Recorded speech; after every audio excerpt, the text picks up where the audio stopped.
नमस्कार। आज हम एक बहुत ही जानी पहचानी कहानी पर बात करेंगे, लेकिन उसकी गहराई में उतरेंगे। हमारे पास ये माँ कात्यायनी महिषासुर वध की कथा से जुड़े कुछ अंश हैं। ये वही देवी हैं जिनकी पूजा नवरात्रि के छठे दिन होती है। नमस्ते। हाँ, और ये कहानी सिर्फ एक पौराणिक कथा भर नहीं है। इसमें शक्ति, अहंकार, कैसे संतुलन बनता है और फिर मुक्ति, इन सब का एक बड़ा गहरा ताना बाना है। ऊपर से देखें तो लगता है कि हाँ, बुराई पर अच्छाई की जीत है, लेकिन जब हम स्रोतों में देखते हैं तो कई और पहलू नजर आते हैं। हाँ बिल्कुल, और हमारा मकसद भी यही है कि भाई इन स्रोतों से जो जानकारी मिलती है उसे समझें। माँ कात्यायनी कौन है, वो प्रकट क्यों हुई, और वो असुर महिषासुर जिसे कोई देव, दानव, पुरुष मार ही नहीं सकता था, उसका अंत कैसे हुआ। चलिए शुरू करते हैं ये विश्लेषण। सबसे पहले वो संकट जिसने माँ के आने को जरूरी बना दिया, महिषासुर। स्रोतों में तो उसके आतंक का बड़ा भयानक जिक्र है। बिल्कुल, महिषासुर सिर्फ एक ताकतवर असुर राजा नहीं था, उसने बहुत कठोर तपस्या की थी और ब्रह्मा जी से एक कह सकते हैं अनोखा वरदान पाया था कि कोई देवता, दानव या पुरुष उसे नहीं मार सकेगा। अच्छा। और बस यहीं से उसके गिरने की कहानी शुरू हो जाती है। वरदान मिला तो उसे लगा भाई अब तो मैं अमर हूँ, अजय हूँ। और इसी घमंड ने उसे अंधा कर दिया। उसने तीनों लोकों में हाहाकार मचा दिया। स्वर्ग पर कब्जा कर लिया, देवताओं को वहां से निकाल दिया। पृथ्वी पर तो जैसे उसने अधर्म का राज ही कायम कर दिया। यज्ञ बंद करवा दिए, मंदिर तोड़वा दिए, ऋषि मुनियों को सताया। चारों तरफ बस तबाही थी। लेकिन आपने जैसा कहा, इस वरदान में ही कहीं उसके अंत का राज छुपाता है ना। हाँ, ये बहुत जरूरी बात है और स्रोत इसी तरफ इशारा करते हैं। उस वरदान के शब्दों पर ध्यान दें। देव, दानव, पुरुष, स्त्री का जिक्र नहीं था। ये शायद सिर्फ एक भूल नहीं थी, बल्कि ये दिखाता है कि अहंकार में उसने शक्ति के एक बहुत बड़े स्रोत को देखा ही नहीं। उसने स्त्री शक्ति को कम आंका। हाँ बिल्कुल, उसे अनदेखा किया, कमजोर समझा, और यही अनदेखी बाद में उसके विनाश की वजह बनी। देखिए, सृष्टि का संतुलन ऐसा ही है। जब कोई एक शक्ति बहुत बढ़ जाती है, हदें पार करती है, तो उसे बैलेंस करने के लिए दूसरी शक्ति सामने आती ही है। तो जब देवताओं पर, पृथ्वी पर यह संकट बहुत बढ़ गया, सहा नहीं जा रहा था, तब वो गए ब्रह्मा, विष्णु, महेश के पास। कोई रास्ता दिख नहीं रहा था, तो फिर क्या हुआ? तब एक कह सकते हैं अभूतपूर्व घटना हुई। महिषासुर को मारने के लिए किसी एक देवता की शक्ति काफी नहीं थी, तो ब्रह्मा, विष्णु, शिव और बाकी जितने भी मुख्य देवता थे, सबने अपनी अपनी शक्ति, अपना तेज उसे एक जगह इकट्ठा किया। स्रोतों में लिखा है कि हर देवता के शरीर से जैसे एक रोशनी निकली, एक तेज ज्योति, और ये सारी ज्योतियां मिलकर एक बहुत बड़े चमकते हुए तेजपुंज में बदल गईं। अच्छा। उसी महातेज से एक दिव्य स्त्री रूप प्रकट हुआ। वही थी माँ कात्यायनी। यानी वो किसी एक देवता की शक्ति नहीं, बल्कि सभी देव शक्तियां का मिला जुला रूप थी। ये तो अद्भुत है।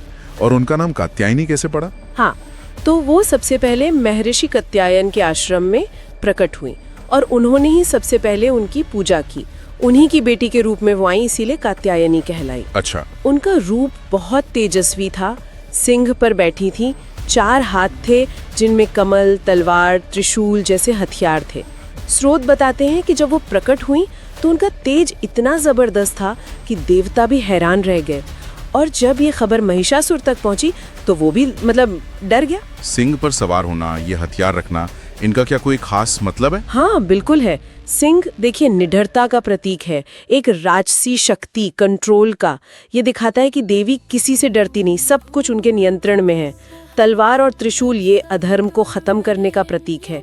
त्रिशूल को तो सत्व, रज, तम तीनों गुणों का या फिर भूत, वर्तमान, भविष्य का भी प्रतीक मानते हैं। मतलब वो समय और प्रकृति पर भी नियंत्रण रखती है। और कमल का फूल पवित्रता, सृजन और अभय यानी डर से मुक्ति का प्रतीक है। और उनका अलग अलग देवताओं के तेज से बनना ये इस बात पे जोर देता है कि वही परम शक्ति है, सारी शक्तियां उन्हीं में है। ये सिर्फ एक योद्धा का आना नहीं था, ये तो सृष्टि का संतुलन ठीक करने के लिए साक्षात शक्ति का अवतरण था। तो अब शक्ति प्रकट हो चुकी थी और दूसरी तरफ था वो अहंकारी महिषासुर अपनी भारी भरकम सेना के साथ। युद्ध का मैदान कैसा रहा होगा? स्रोत क्या बताते हैं इस टकराव के बारे में? युद्ध भूमि का वर्णन तो बहुत ही भीषण मिलता है। महिषासुर की सेना अनगिनत थी। उनके हथियारों की आवाज, उनकी गर्जना से आसमान गूंज रहा था। लेकिन मां कात्यायनी का तेज और आत्मविश्वास, वो बिल्कुल अडिग था। वो सिंह पर सवार होकर आगे बढ़ी। यहाँ एक बात ध्यान देने वाली है, स्रोत सिर्फ मारकाट का ब्यौरा नहीं देते, बल्कि माँ के हर वार को अधर्म पर चोट की तरह दिखाते हैं। जैसे कि मतलब कोई उदाहरण? हाँ, जैसे जहाँ उनका त्रिशूल गिरता था, वो सिर्फ असुरों को नहीं मारता था, बल्कि उस जगह की जो नेगेटिव एनर्जी थी उसे भी नष्ट करता था। उनकी तलवार सिर्फ सिर नहीं काटती थी, वो अन्याय की जड़ पर वार करती थी। अच्छा। उनकी आंखों से जो ज्वाला निकलती थी वो सिर्फ जलाती नहीं थी, बल्कि अज्ञान के अंधेरे को चीरकर सच की रोशनी फैलाती थी। वो अकेले ही महिषासुर की पूरी सेना पर भारी पड़ रही थी।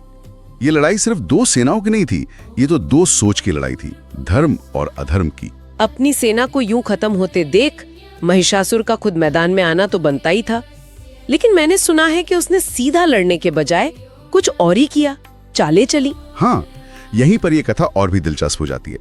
जब महिषासुर ने देखा कि भाई देवी का तेज तो कल्पना से भी परे है, तो उसने अपनी मायावी शक्तियों का इस्तेमाल शुरू किया। वो सीधा मुकाबला करने से बचने लगा।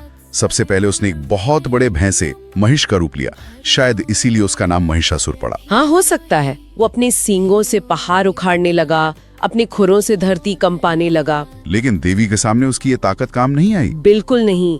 देवी ने बड़ी आसानी से उसे अपने फंदे में, पाश में बांध लिया। फिर वो कभी भयानक शेर बना, कभी विशाल हाथी, कभी कुछ और रूप धर लिया। वो लगातार रूप बदलता रहा, देवी पर हमला करने की कोशिश करता रहा। ये बार बार रूप बदलना क्या दिखाता है? क्या ये सिर्फ उसकी ताकत थी या इसका कुछ और मतलब है? इसका एक गहरा मनोवैज्ञानिक और कह सकते हैं दार्शनिक पहलू है।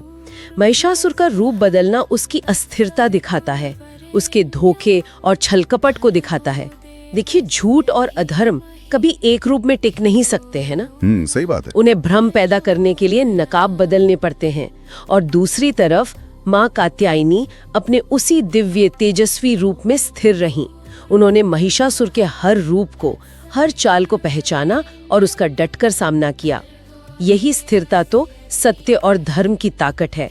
वो अडिग है, बदलती नहीं है। तो जब उसकी ये चालें, ये मायावी शक्तियां भी काम नहीं आई, तब क्या हुआ? युद्ध का अंत कैसे हुआ फिर? जब वो बार बार हारा, अपने हर रूप को नाकाम होते देखा, तो महिषासुर का गुस्सा और घमंड एकदम चरम पर पहुंच गया।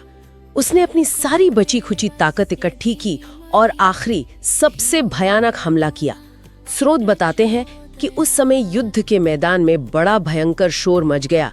देवता भी चिंता करने लगे, लेकिन माँ कात्यायनी का इरादा पक्का था। और फिर वो आखिरी बार? हाँ, तब माँ कात्यायनी ने अपना रौद्र रूप दिखाया। उन्होंने अपना दिव्य त्रिशूल उठाया, जो कहते हैं शिव के तेज से बना था और सबसे विनाशक था, और महिषासुर को ललकारते हुए कहा कि तेरे अधर्म का अंत अब निश्चित है।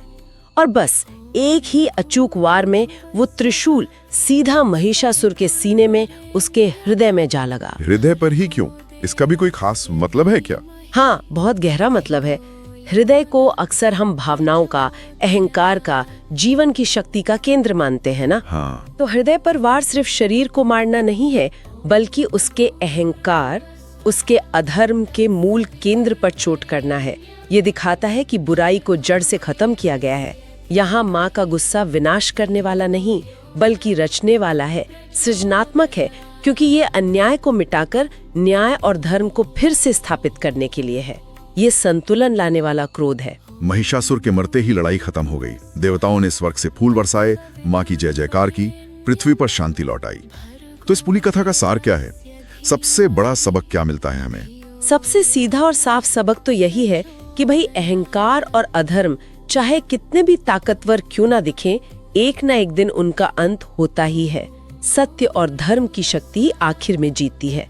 लेकिन इससे भी आगे बढ़कर देखें तो ये कहानी नारी शक्ति की सर्वोच्चता का ऐलान है। एक ऐसी शक्ति का वध जिसे कोई पुरुष या देवता नहीं मार सकता था, वो एक स्त्री रूप ने किया। ये बताता है कि स्त्री शक्ति किसी भी चुनौती का सामना कर सकती है। वो सृष्टि की मूल शक्ति है। स्रोतों में एक और बात आती है, माँ कात्यायनी की पूजा और जो अविवाहित कन्याएं हैं उनके लिए इसका महत्व। कहते हैं कि उनकी पूजा से अच्छा वर और सुखी वैवाहिक जीवन मिलता है। इसका क्या कनेक्शन है? ये माँ के स्वरूप का एक और पहलू दिखाता है। वो सिर्फ संहार करने वाली शक्ति नहीं है, वो कृपा करने वाली, सृजन करने वाली और पोषण करने वाली माँ भी है। विवाह जीवन में एक महत्वपूर्ण सृजन, एक नई शुरुआत का प्रतीक है। इसलिए अविवाहित लड़कियां एक सुखी और संतुलित गृहस्थ जीवन के लिए माँ कात्यायनी से आशीर्वाद मांगती हैं। ये दिखाता है कि वो जीवन के हर पहलू पर कृपा करती हैं, चाहे वो असुरों का नाश करना हो या भक्तों के जीवन को संवारना। और उनकी पूजा में शहद के भोग का भी खास जिक्र है। शहद ही क्यों? कुछ खास वजह? हाँ, ऐसी मान्यता है कि माँ कात्यायनी को शहद बहुत पसंद है। पूजा में शहद चढ़ाने से भक्त को मीठी वाणी, आकर्षक व्यक्तित्व और अच्छी सेहत का आशीर्वाद मिलता है, ऐसा मानते हैं। अच्छा, शहद के अलावा गुड़ और हलवे का भोग भी अच्छा माना जाता है। इसका कोई प्रतीकात्मक मतलब हो सकता है शहद का? बिल्कुल। शहद देखिए प्रकृति की सबसे शुद्ध और मीठी चीजों में से एक है। ये पवित्रता का, मिठास का, ऊर्जा का और आरोग्य यानी अच्छी सेहत का प्रतीक है। तो जब भक्त माँ को शहद चढ़ाता है तो वो एक तरह से अपने जीवन में इन्हीं गुणों की कामना करता है कि उसकी बोली में मिठास हो, रिश्तों में मिठास हो, जीवन में ऊर्जा रहे और सेहत अच्छी रहे। ये भक्ति जताने का एक बहुत ही मधुर और सात्विक तरीका है जो माँ के करुणामयी रूप से जुड़ता है। तो इन्हीं सब वजहों से नवरात्रि के छठे दिन माँ कात्यायनी की पूजा इतनी अहम मानी जाती है। महिषासुर जैसे दुश्मन का नाश करने वाली देवी की पूजा। हाँ, और ये पूजा सिर्फ बाहरी दुश्मनों पर जीत के लिए नहीं है। देखिए, हमारे अंदर भी तो अहंकार, गुस्सा, डर, लालच जैसे असुर होते हैं। सही कहा। माँ कात्यायनी की पूजा हमें इन अंदर के दुश्मनों को पहचानने और उन पर जीत हासिल करने का साहस देती है, आत्मबल देती है। उनकी पूजा हमें निडर बनाती है, हमें अपनी कमजोरियों का सामना करने की ताकत देती है। बहुत ही प्रेरणा देने वाली बात है। मतलब उनकी पूजा हमें अंदर और बाहर दोनों तरफ की मुश्किलों से लड़ने की शक्ति देती है। निश्चित रूप से ये अंदर की शक्ति को जगाने का एक आवाहन है। माँ कात्यायनी हमें सिखाती हैं कि असली ताकत सिर्फ शारीरिक बल में नहीं है, बल्कि मानसिक मजबूती, नैतिक साहस और खुद पर विश्वास में है। तो आज हमने माँ कात्यायनी की कथा के कई पहलुओं को समझने की कोशिश की। ये सिर्फ एक पुरानी कहानी नहीं है, बल्कि साहस, शक्ति, अहंकार के गिरने और धर्म की जीत की एक कई परतों वाली गाथा है। महिषासुर का वो वरदान, माँ का वो दिव्य अवतरण, वो भयानक युद्ध, वो मायावी रूप बदलने का रहस्य और आखिर में वो हृदय पे हुआ निर्णायक वार।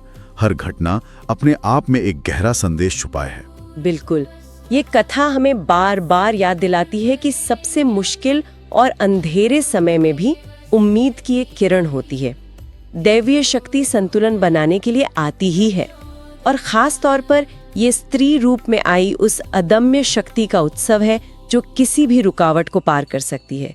ये सिर्फ देवी की पूजा नहीं है, ये नारी शक्ति का सम्मान भी है।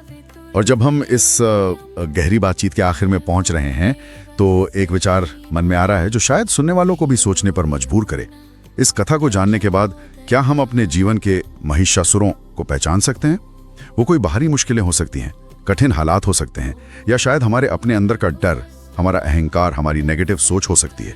सवाल यह है कि इन महिषासुरों का सामना करने के लिए हम अपनी अंदर की कात्यायनी अपनी भीतरी शक्ति, साहस और संकल्प को कैसे जगा सकते हैं? इस पर सोचिएगा जरूर।